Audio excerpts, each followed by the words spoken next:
part of a coach's job is obviously to help players, reach their maximum potential. Mm-hmm. And whatever that may be. And I think that's something that I always was taught. That's something that Jay Wright taught us when we were playing in college, and he always motivated us and pushed us to reach our full potential. And that's something that I took with me moving forward. Just trying to make sure I help players, not just as basketball guys, but as men as well, off the court, because I think a lot of people, lose that. They miss that part. Mm-hmm. As far as like helping them professionally, helping them psychologically, emotionally. And I think that's something that I had, that I took with Coach Wright, from Coach Wright, and he really helped me with moving forward. And that's some of the things I try to do with our players. I try to really, help them on the court. Obviously that's their career, and that's something that they're going to try to, that they're trying to excel at. So my job is to motivate them and help them improve, on the court, but also to help them grow as men off the court, and become better professionals. So I think that's something that we really focus on. That was Norm Richardson of the Fort Wayne Mad Ants of the NBA's G League. We spoke about his playing resume, his success, which led him to becoming a head coach in Germany, his time as an assistant coach with the Erie Bayhawks, the differences between the Euro basketball and NBA basketball, the way to become a G League assistant, and breaks down the G League's two-way contracts. I'm Mark Williams. This is the Assistants Podcast, and this is Norman Richardson. Good afternoon, Coach Richardson. How are you? I'm good. How you doing, Mark? How's everything, man? Thanks for having me on the podcast, man. I really appreciate it. I appreciate you, and I'm sure that the culture appreciates you just as much. I know that you are an acclaimed basketball player. Tell us a little bit about your history as a basketball player, just for our people that do not know. Well, I started I'm from Brooklyn, New York. I started playing basketball at a pretty young age, about 8 or 9. Started getting serious about the game at the age of 12. I had an older brother that played. So, I just followed him wherever he went, just try to follow his footsteps. And, we started, he started taking me to the court, and we started playing together. And, started to develop that love and that passion for the game at that age. I grew up in Coney Island, which was a really popular community for basketball players, at the time, with Marbury's and, Mo Brown, and we had all these really good basketball players in that community that we were following. And, I just decided I wanted to follow in those guys' footsteps as well as my brothers. So, went on, started playing ball, and, went to Grady High School in Brooklyn, New York, played there for 3 years, transferred to Milford Academy in Connecticut, played at Milford, earned a scholarship to Hofstra University. Jay Wright was the head coach at the time, who was the head coach at Villanova, offered me a scholarship to play there.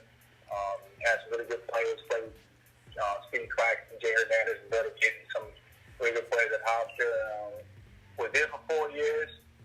Had a chance to be a part of 2 NCAA championship runs.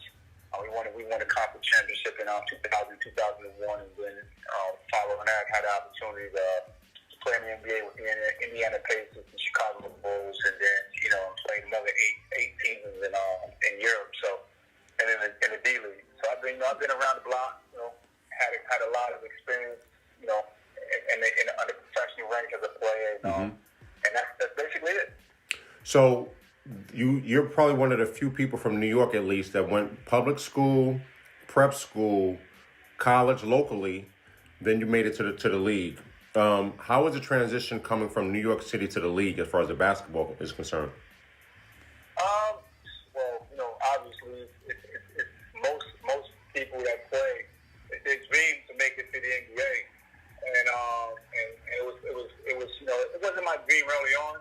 I started looking, as far as playing professionally once I got to college, and I heard that I had an opportunity. I heard that the teams were interested in me, and that's when I began to, really, make that, that dream, start to push that, that dream, forward. Mm-hmm. But I think, getting to the NBA from New York City, which is most people consider the mecca of basketball, was a huge success for my part. Again, looking up to all the players that made it from New York City at the time. Stephon Marbury was the one guy from our neighborhood who had an opportunity to play in the NBA. So when I saw him, get to that level, it kind of opened up my eyes a little wider. And then obviously, you got guys like Mark Jackson, Rod Strickland, Ron Artest, Speedy Claxton, who was my teammate, Eric Bromley. Those guys are in the NBA. That Elton Brand, some of the guys I played with. So, when I made it to that level, it just kind of, I felt very good about having an opportunity to play at the highest level with some of the guys that I knew. Mm-hmm. So, I thought that was, was a great accomplishment. It was always good to see the guys that I had an opportunity to become friends with as well, at that level with me. So, it was definitely one of my greatest accomplishments as a player. So now you're a player and you're transitioning to the to the coaching ranks. Did you think at any point in your 10-year career professionally, 10 plus year professionally, did you think that you would become a coach? Not initially. I didn't know what I wanted to do once I was done playing. I was like most players, I was so wrapped up into the game that all I could think about was basketball at the time. But as I got to I think my second to last season, I got injured that year, and I started sitting down with our coaching staff, and we would sit down, we would talk about strategies and talk about, certain personnel moves.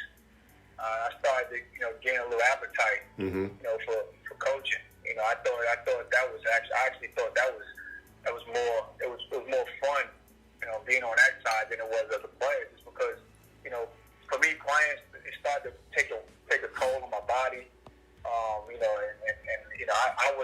I never was a big fan of preseason as far as a player. So I like the strategy part, and coaching provided that. For me to sit down and strategize and come up with ideas to help see players succeed on the court, and just to help them, look good. I thought was my calling once I got a chance to sit down with my staff when I was injured, and then the head coach there mentioned to me that I should look into getting the coaching afterwards, and I really started to think about that. So I played one more year after that, and directly after that, I started pursuing opportunities to get into coaching, and that's when things started to open up for me. Now, did you start coaching overseas, or was it primarily just here in the States? I started overseas. When I stopped playing in 2010. I came home and I wanted to get to college coaching.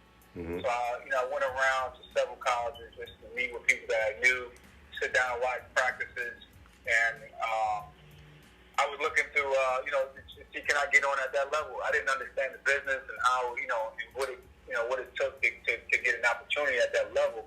I was just trying to learn from different people, and so I got a call from a person. 2 years later, I got a call in 2012 from a guy I knew that was a friend of mine that I knew in Germany. They called and said that there was an opportunity, a potential opportunity to coach a team in Germany, and would I be interested? So I told him, yeah, absolutely. And I got on the plane and I flew over there and I met with the team, and we sat down for about an hour and a half, 2 hours, and we spoke, and they offered me the job that day. Really? For the following season, and I accepted it. And it wasn't for a lot of money, It was just an opportunity to get my foot wet, to get my feet wet, and to get into coaching, because I knew I really wanted to do that. So I took the job and moved over there. They made sure they took care of my living, and they got me a car, so I didn't have to worry about transportation, place to live, and I got right into coaching from there. And it was a great 2-year experience for me, and it gave me a chance to really know that that's what I want to do moving forward.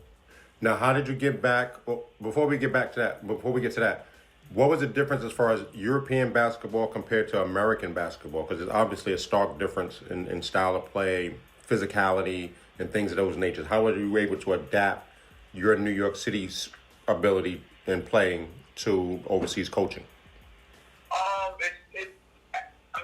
It was a really big difference.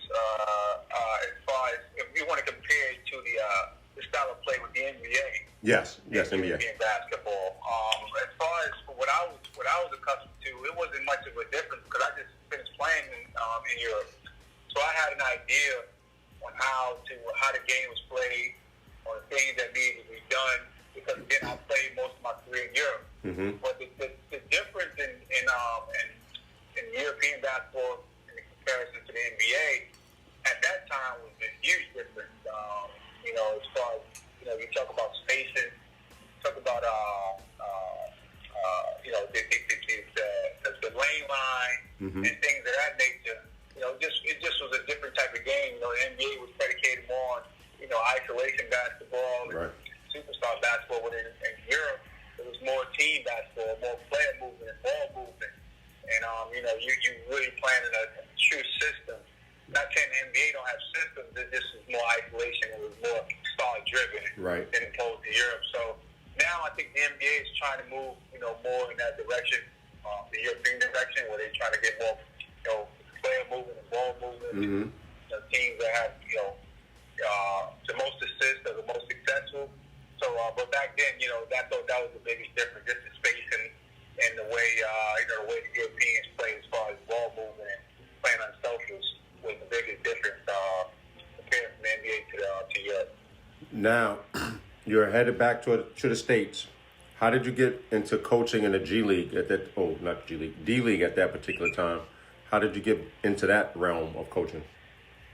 So when I got back from Europe, I spent 2 years there, and our team wound up not folding, but they didn't have the same sponsorships mm-hmm. to pay. Because my plan was to stay in Europe, coach in Europe. I wasn't planning on coming back to the States at that time, but I was forced to come back to the States. And when I got back to the States, I was searching for a job at the college level.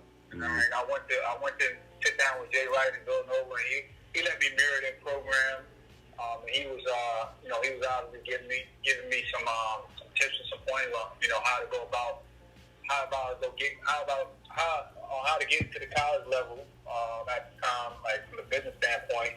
And so I mirrored that program for a while, and but there was nothing that was really opening. Mm-hmm. So I got a call from my college teammate Jerry Hernandez, who was at the time was an assistant coach with the Orlando Magic. He's currently with the Charlotte Hornets, but he was an assistant with the Orlando Magic, and their G League team was looking for someone to fill a role as an assistant coach. Mm. So he contacted me, and I spoke to my wife. My wife, thought it was a great idea.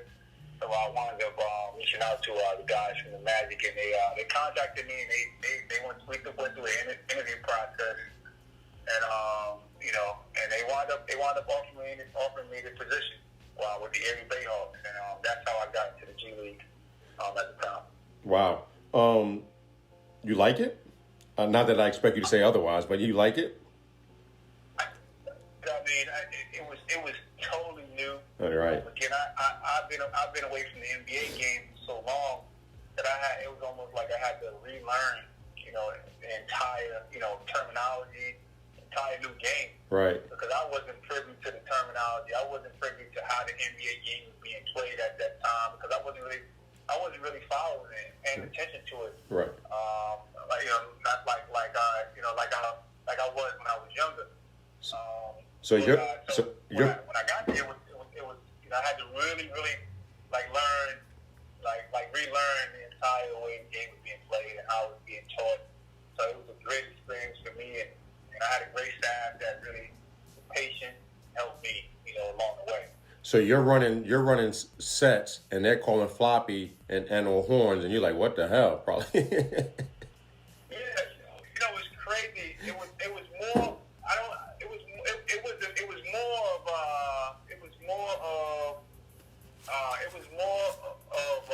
Not the actual offensive terminology. It was more of the terminology as far as like what they used, for example, when they talked about the dunker. Uh-huh. I didn't know what the dunker meant, like the short, when they call it the short corner was the dunker. Uh-huh. Or they would talk about coming out the corner to the wing with the shake-up three. Mm-hmm. Like those terminology I wasn't familiar with. So when it comes to player development and stuff like that, it the things that you need to know. Right. When it comes, and I didn't know those things at the time, so I got a list of stuff that I went home at the time that I just studied. I was studying them, on a daily basis, and just until I can own it my own. Mm-hmm. So now I can get on the court, I can teach those things, and I became real comfortable teaching it to the players and stuff like that, because those are important when you're trying to get to coaching at that level. Right. So did you were only at Erie for what, a year and a half, maybe? I was in Erie for 1 year. I was there for a year. Mm-hmm. So I got to Erie that year, and I coached there for that year. And, halfway through the year, our head coach actually he got injured, so I had to come. I became an interim head coach, which was crazy for me because, again, like I said, I was learning the game.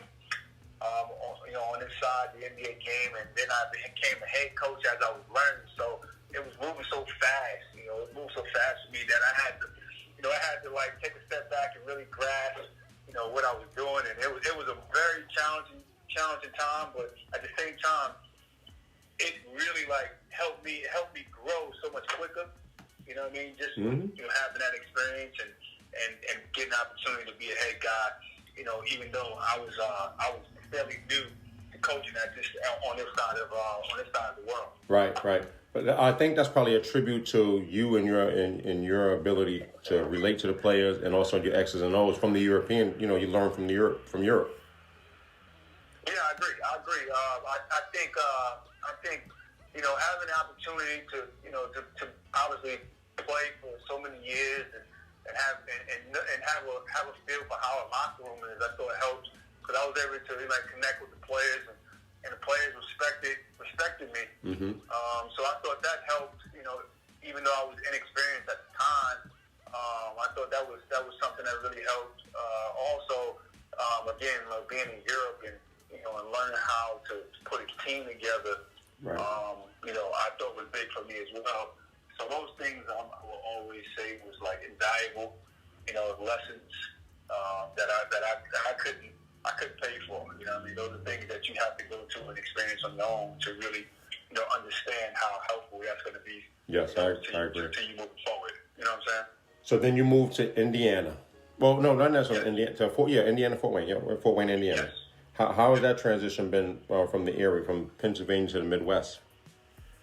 Well, to be honest, Erie is basically the Midwest. It's far. It's far. Yeah, it's really far. So I almost consider that the Midwest.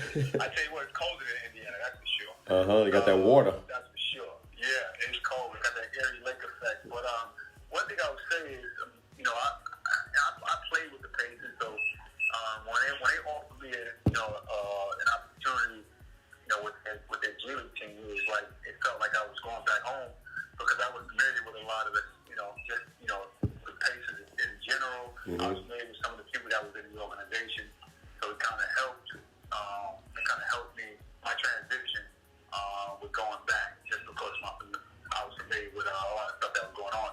But I thought for one, I think I had a great staff there, in Fort Wayne. We had some really good players. We had success with our player development as far as guys being called up, guys coming through the Pacer ranks.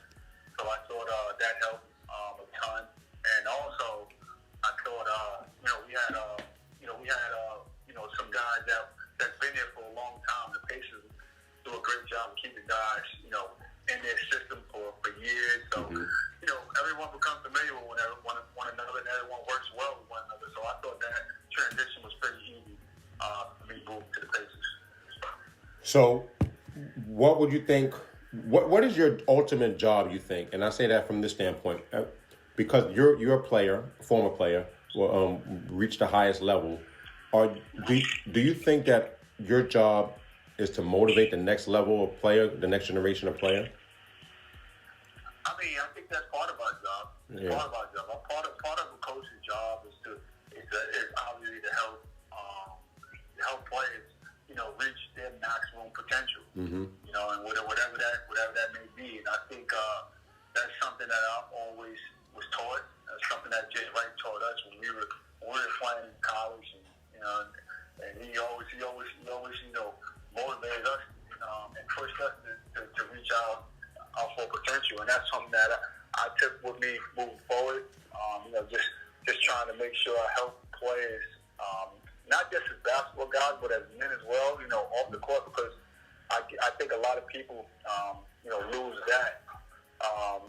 They miss that part. Mm-hmm. As far as like helping them professionally, helping them psychologically, emotionally, and I think that's something that I had, that I took with Coach Wright from Coach Wright, and he really helped me with moving forward. And that's some of the things I do. I try to do with our players.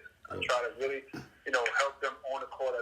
Obviously that's their career, and that's something that they're going to try to, that they're trying to excel at. So my job is to motivate them and help them improve, on the court, but also to help them grow as men off the court, and become better professionals. So I think that's something that we really focus on. Yeah, and I think that's what separates your program, your organization from most, is that you guys really have invested in doing such. I think that's big. Yes. I think that's big. Absolutely. Yeah. That's I said that's a testament to the to the Pacers organization and where they run their program. Their program is very it's very tight knit. And again, like I said, they keep their guys in that organization. Right. Guys that they're familiar with, and the guys that they think are doing a good job. So that's something that I always respected about that organization, and that's why we had a really good development program through our G League program, because we really focused on the things that I just mentioned earlier, and that's player development, and that's professional development, and all the things that matter as far as guys trying to reach their ultimate goal. I agree. So now let me ask you this question. If you were someone who didn't have your ability and your connections and resources, how would somebody get into the coaching profession? Because you see a lot of high school guys that, aspire to be whether college or professional coaches. How can they break into those ranks if they were, really serious about the profession? Well, I would say you have to be able to develop. You have to be able to develop. You have to be able to develop relationships, with people in the business. And the best way to do it is to continue to network. As far as like, if you're trying to get into college, you should be going out to the Final Four. Mm-hmm. When the Final Four is happening, meeting people, and it needs to be genuine, right? It needs to be genuine. Obviously, you want to learn, you want to grow. There's always room to learn and grow. As a coach. So if you want to get to the coaching ranks at that level, then you need to go to the clinics, go to ask coaches, coaches you need to attend practices. Mm-hmm. And that's how you build your network, you build your relationships. Obviously, you need to be in the game. Right. I don't care what level you're coaching or what level you're working at. You need to be in the game, but you need to absolutely show face and let people know that you're serious about it. You really want to get better. And I think after a while, people will notice that, mm-hmm. and then you'll get help. You'll get help, and people want to hire you. But you got to be able to bring value to a program, and the only way you can show that you can bring value is you got to grow your network and show people that you're willing to improve in your profession, as well as maintain a high level of character, high character. Well, that's most important. You got to be a high character person. Right. That goes without saying. You got to be a guy that people can trust, because no coaching staff want to bring someone on the staff that they can't trust. Right. And I think that's something that's big. That's something that we really got to always be aware of as coaches. That we're not doing anything that's going to jeopardize ourselves, our family, and the organization. Mm-hmm. You know what I'm saying? We don't want to jeopardize that, and no one wants you. Want a person that's on their staff that's not a high character guy that they can't trust. So that definitely goes without saying. Now, recently, the G League has come into a lot of news, particularly with the recent signing of 2 or 3 high-level high school players. Do you feel that that's the trend as far as high school players having that opportunity and using the G League as such to get them to the next level? Because everyone has aspirations of playing in the NBA. We all know that. But is this a better path, or not necessarily better, a different path for most of the players? It is a different path. It's a path that I think think is going to that's going to open up. It's going to open up. Just a new wave or a new lane for players that are prepared to play at the NBA level in a short period of time. Again, a lot of the players that was a lot of top high school guys that were coming out of school and looking that weren't necessarily interested in going to college. They wanted to play at the professional level. Right. They didn't get the opportunity to do that here in the States, so they had to find other ways of doing it, other means of doing it. And the means they was finding was going to Europe. Mm-hmm. And so I thought the G League and NBA partnered together and did a phenomenal job with figuring out how to keep these guys home. And now I think you're going to see a lot of the top players staying here in the States and not leaving to go overseas and play because they have an opportunity to do that here at home where their family and their friends can be there. And it's a development program right here in the States. So right. I thought it was a really good thing by the G League. I don't have all the information about how exactly it's going to be ran, but from what I heard, it seems like it's a great idea. Yeah, I want to take this opportunity and say, Rod Strickland and then Sharif Abdul-Rahim for doing leading that charge. Right. Yes. They would. I know Rod and I know Sharif obviously played a huge part in that. Sharif being commissioner, and Rod being I guess he's running the grassroots level for the G League. Right. They did a phenomenal job coming up with the idea. To keep the top high school players home. And again, we got to wait for it to develop. Right. But from what we hear and things that we read so far about it, it seems like it's going to be a great thing for the G League. Now, since we're in the G League, I don't know if you can do it because is there a way that you can break down the two-way contracts for our people that listen? Yeah, because I think there's a misnomer when people say they have a two-way contract or they're a little confused or miscommunication on what exactly that means. Is there a way that you can break that down for them? Yeah, well, a two-way contract is basically each G League team or each NBA team get an opportunity to have two-way players on their roster. And a two-way player is basically a player that splits time between the NBA and the G League. They get 45 days with the NBA team. So, thank you. They get 45 days with the NBA team, and during that time, they have an opportunity to play games with the NBA team, practice with the NBA team, and things like that. But I think one of the things that the two-way guys provide is, that two-way position provides is an opportunity for the NBA team to get a close look at a player that they're really interested in, mm-hmm. And watch them closely and watch their development as closely as possible, and then they get a chance to see if that's the player that's right for their program. Mm-hmm. So to get a two-way deal, it's something that I think is another great step for the NBA, another great step for the G League to add that to their plans moving forward, mm-hmm. and it absolutely helps keep players home because again they make pretty decent money as well, and they get a chance to be around the NBA players and develop around the best players in the world. So I think the two-way position is phenomenal. Yeah, I would agree with that also because it definitely helps the players out. Okay. Absolutely.